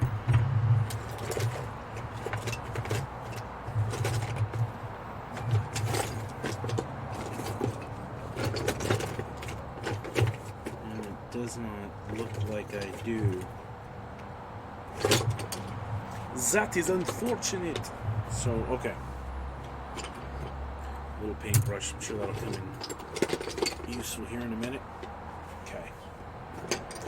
So, basically, it's kind of like this, but they're smaller. That is way too big to be a pour. But you could make them yourself as well. So it just seemed a whole lot more, you know, obvious to want to show you something that that was legit. This has a little bit of a rounded tip, but it's also a silicone piece, so it kind of has flex to it. Let me see. Every time I think I'm using the black background, so it's got some flex to the tip. So we're gonna go ahead and try using this. Basically, in here, what we're about to do is the same thing as this, and it's something that I should have referred to before. It's I refer to it as like beginner's hesitation, and beginner's hesitation isn't necessarily mean that you're a novice sculptor and you're hesitating. What it means is that you're beginning to lay a specific pattern in place, and you might see 1, 2, 3 of them and not really like the way it looks, and you're thinking, oh my god, what have I done? You really won't notice that that these things are, you know, doing what you want them to do until you've laid in a bunch of them. So you're beginning a process, and you may hesitate because you don't like the way the beginning of that process is looking. So trust yourself, trust what you're doing. You know, we're going to use different sizes for this. I'm going to push in further with some, lighter with others, and then I'm going to use like the back of this to kind of lay in some structure over top of those. So again, it's stuff on top of stuff, on texture on top of texture on top of texture. And there are things that you can do. For instance, and I don't have any with me right now, but you can grab some saran wrap and you can tamp over top of the saran wrap to get the same effect. And it's a little more subdued, and none of these ways are wrong, but because I'm going to use that water effect to kind of like beat it down the way I beat this stuff down, I want to do it this way because, like I said, this is just the method I'm using right now.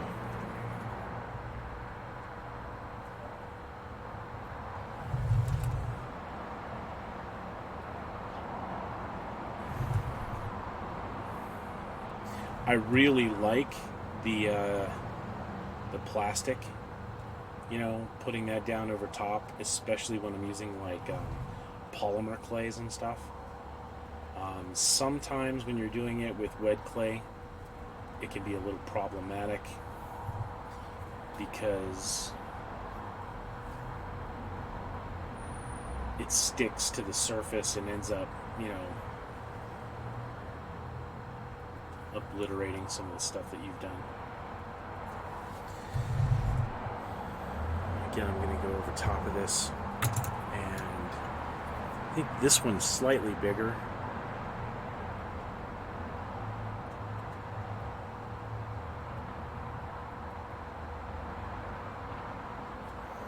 I wasn't really crazy about the way that silicone tip was working on that tool, so kind of going through it like this. And then I think I had yet another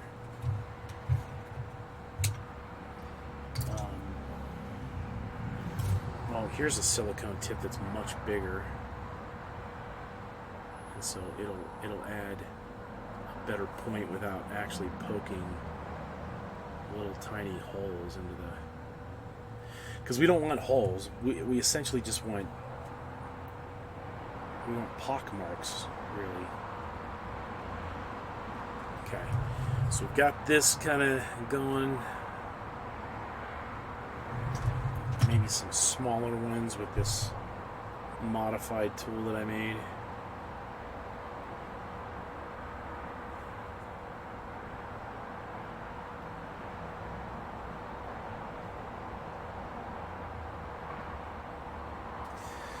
Now, I'll probably do this over a good area because we want those pores and stubble, but I want to show the transformation of that.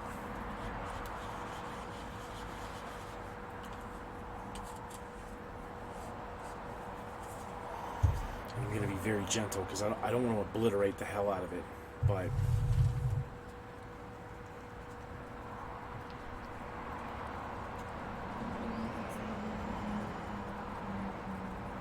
and I got to be careful because the bristles of the brush, the clay is soft right now because of how much water I've added to it as I've been sculpting. So I don't want these fine little holes in there. Grab my sponge and do that thing where we were kind of like tamping it. Oops.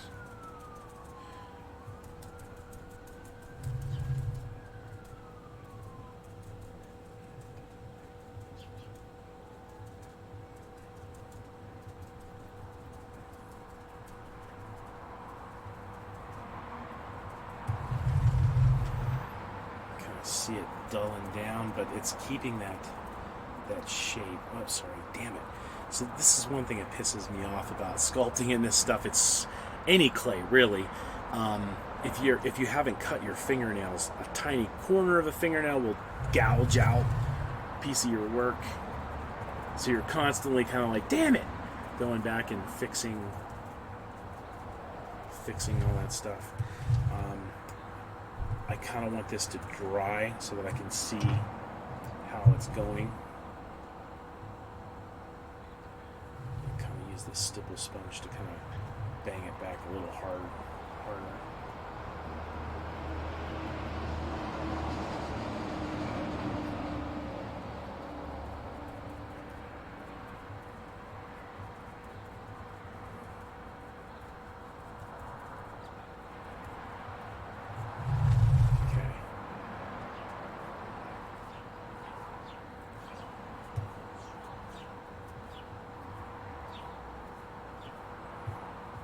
So again, this is all really, really damp right now.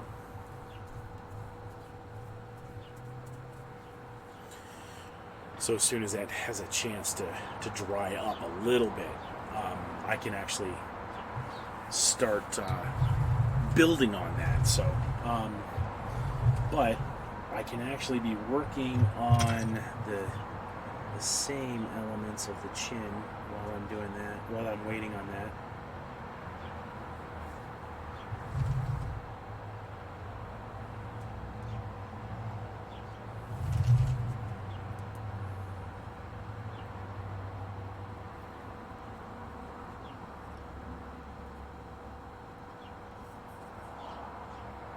Still not really crazy about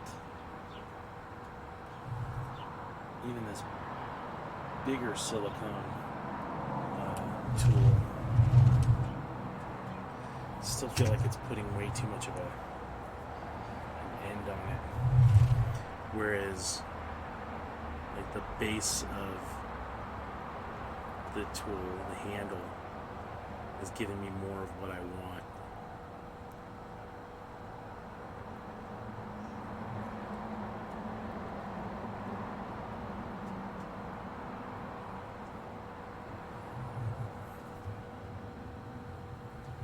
You have got to be kidding me.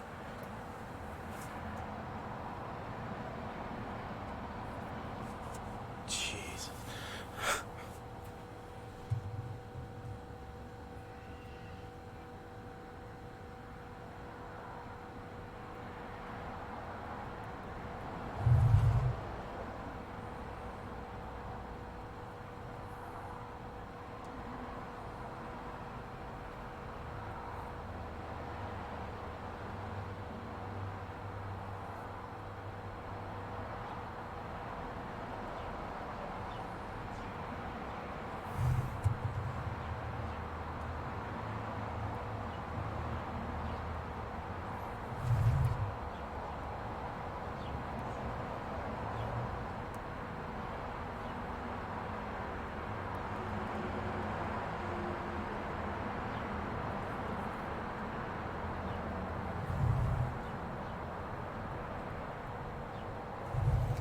I'm going to use this one size and then I'm going to switch over to the other.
And then as soon as we get these in place, we'll start to work on things like raises in the skin, because you got raises as long as well as these dimples and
okay.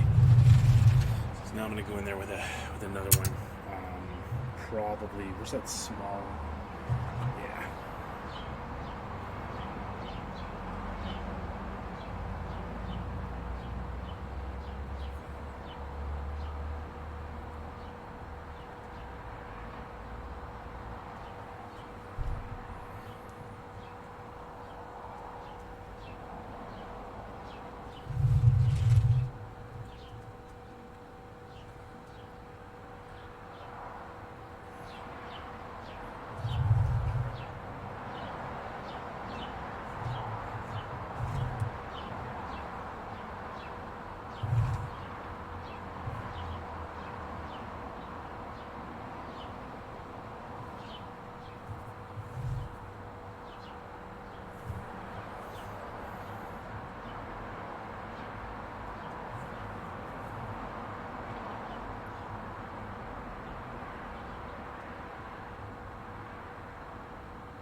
to take this wet sponge, kind of do exactly what I did up here, tamp it down.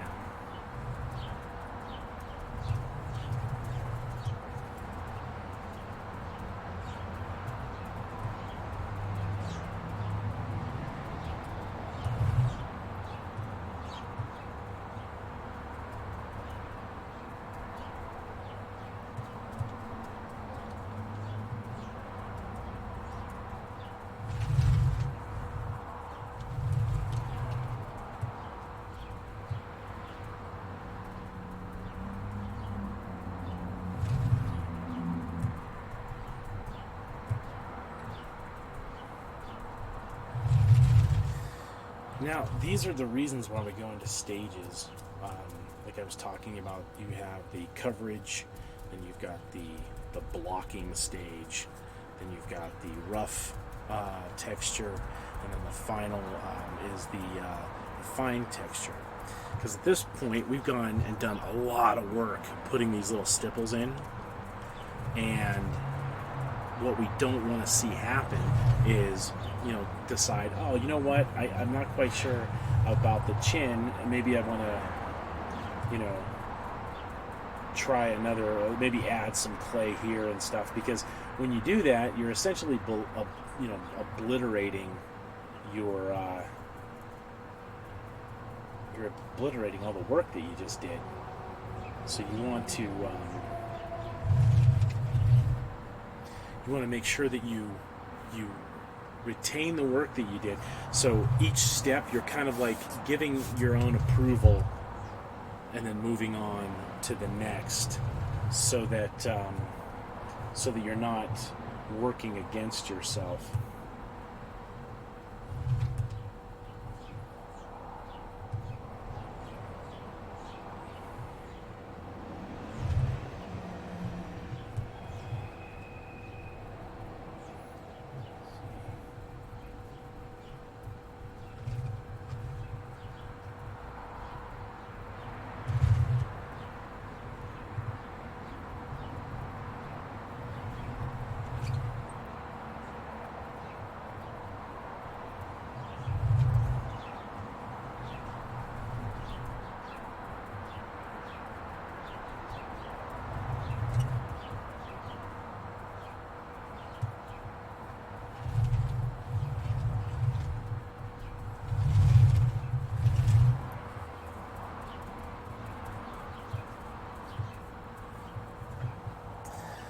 I'm not exactly going deliberately for elements of realism. I mean, we are talking about the Hulk here, and I do want to kind of stay within a comic book, realm.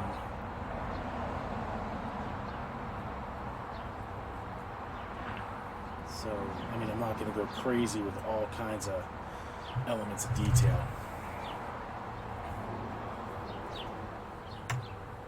That's, oh crap, my damn fingernail. That's not the spirit of what we're doing with this particular mask, so.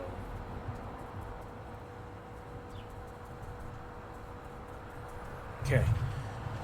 So, it probably looks, I keep blocking. Yeah, son of a bitch. I can't even look at the screen without blocking it with the camera. These probably look a little larger and darker on the camera because of the way light plays with, with this. As those are drying, before I can go in and start doing any additional work on it, I wanted to kind of work on something like,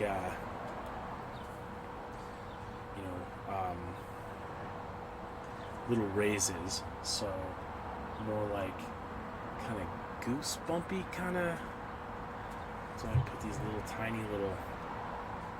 Now the cool thing about wet clay is I can mix this with water and create this slurry and use a paintbrush to apply it.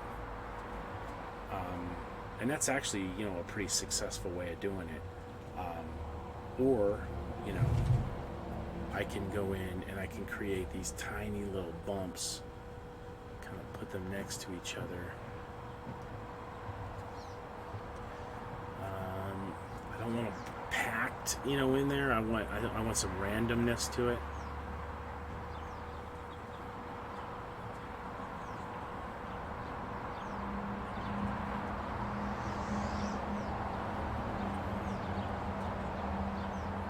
Different sizes,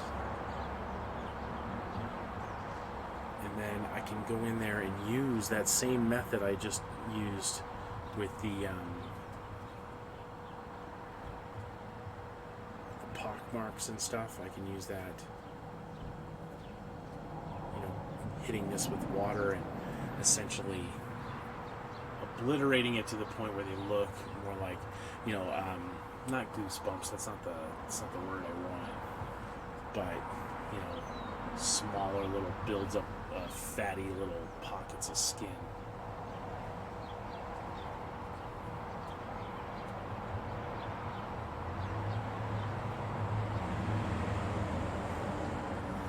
I know I'll probably want some here.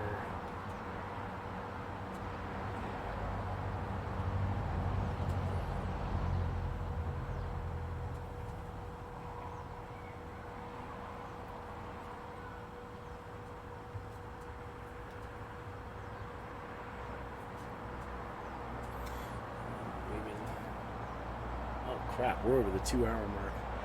Alright.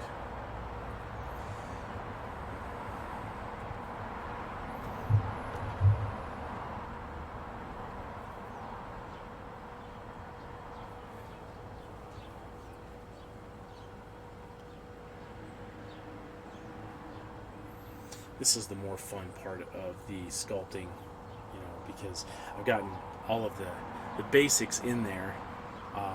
And I want to, start fleshing this guy out by literally adding these fleshy pockets to it, because it'll add to the character.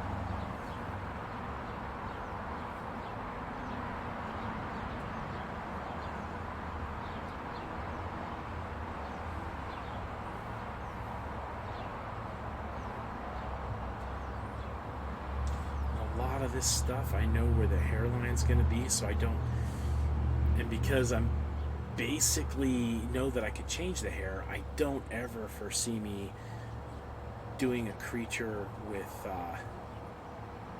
no eyebrows with this, where this is concerned. So that's not an option. I want to make sure that I don't waste any real meaningful detail work in areas that I know are going to be covered with hair. So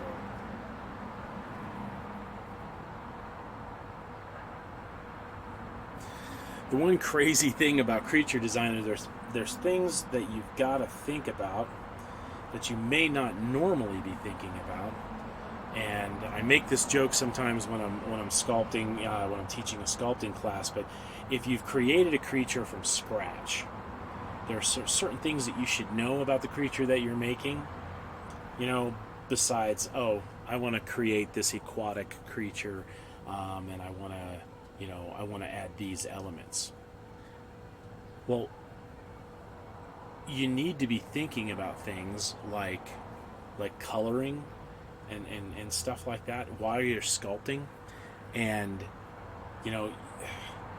so that you're doing things that are in line with that creature. And I know that sounds kind of weird, but it's true. Like even when you're painting, like, okay, it's an aquatic creature. Well, what's its mating rituals? And you're like, mating rituals? What? Why do I give a damn about how this thing, has sex? Well, because that could be the determining factor in why the colors are the way they are. While you're sculpting, is there something about like how certain creatures will inflate parts of their anatomy, like their neck or their maybe their brow, and that's essentially a means of attracting a mate. And if that's the case, you need to create some kind of reservoir or some kind of aspect of that in your sculpting. So when you're creating something, you don't have all kinds of license. I mean, you do, but your license needs to include these things because how is this creature going to react socially? How is this particular creature going to attract a mate? How is it going to defend itself from a predator? These are all things that you have to think about. So I'm sticking these little fatty pockets around here. Probably do a little more like right in here.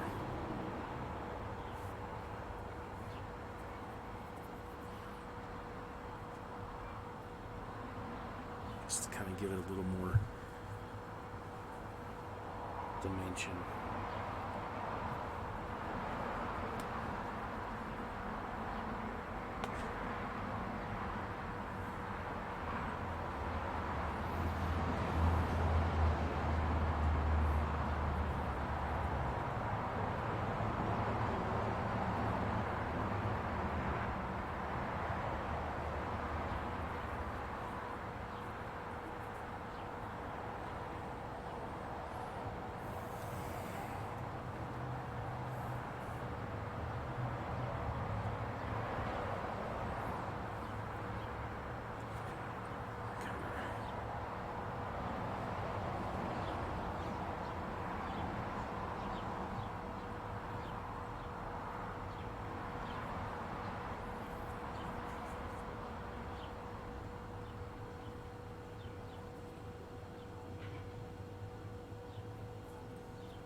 Also add one right here.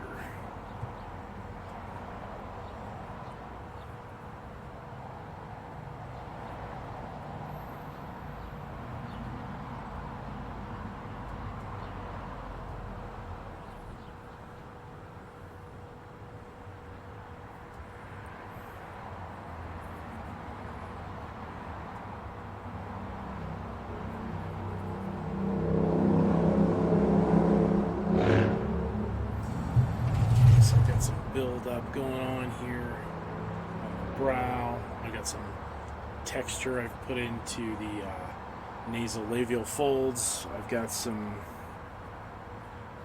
let's see, labial folds.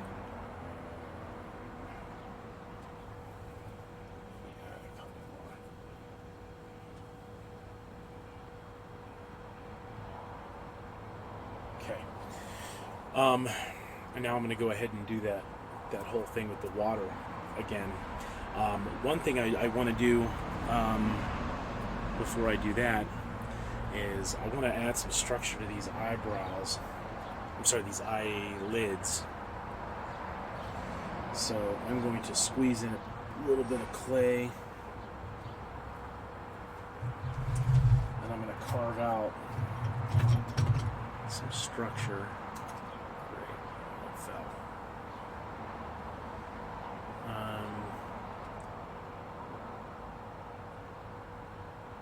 So it's some sagging skin that's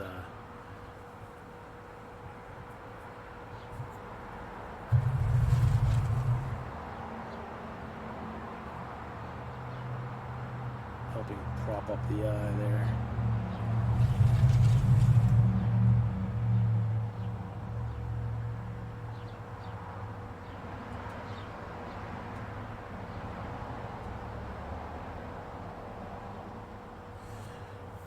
So we've got a little bit of connective tissue coming up and sweeping that way. And I'll do the same thing with the other side. Maybe use a little bit more clay.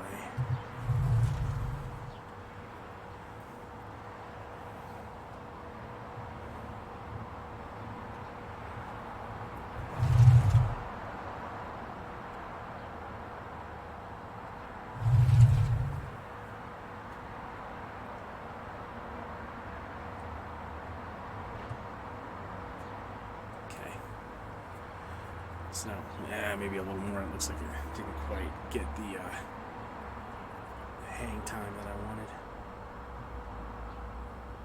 Switch this around.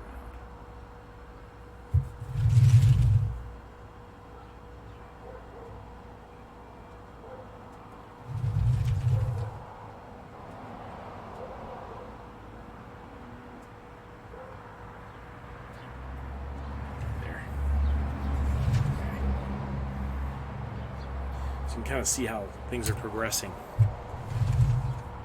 Okay, I'm going to hit this thing with some water.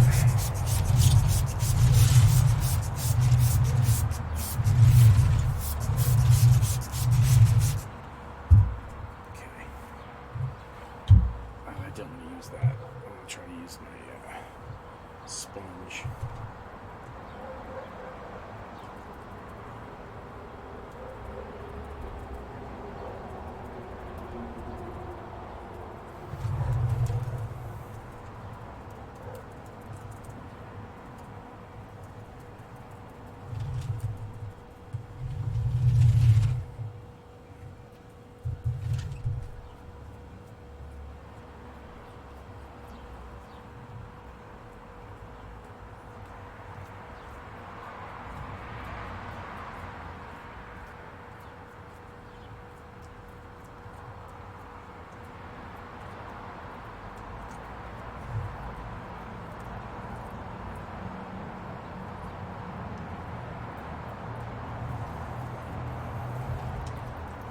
Beating down those fatty pockets because I really just kind of want them to be subtle, nowhere near like this. I just want that subtlety of them, their existence in there.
So now these fatty little pockets are a part of his anatomy, and you're probably not going to be able to see it as well on the camera as I can see it right here. But we want them subtle, and we want them there.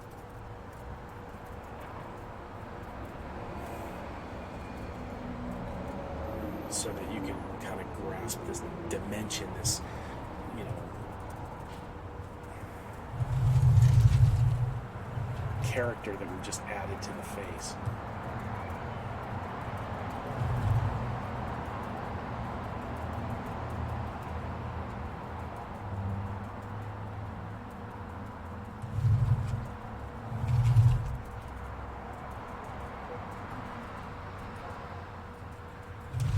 Okay, so now we get this hardcore rough look to his face. So what I'm going to do is I'm going to carry on with these over here, and even on the inside of these nasal labial folds here. I will also do the tip of the nose, because that's a typical, you know, place for those things. And then what I'll focus on is smoothing out the upper portion and scratching out a little bit of texture here and there. I'm not going to mess with this big wrinkle, this big neck fat area. I want it there because it builds up the structure and the plane of the character is like this. Remember, this is just a fill for the mold.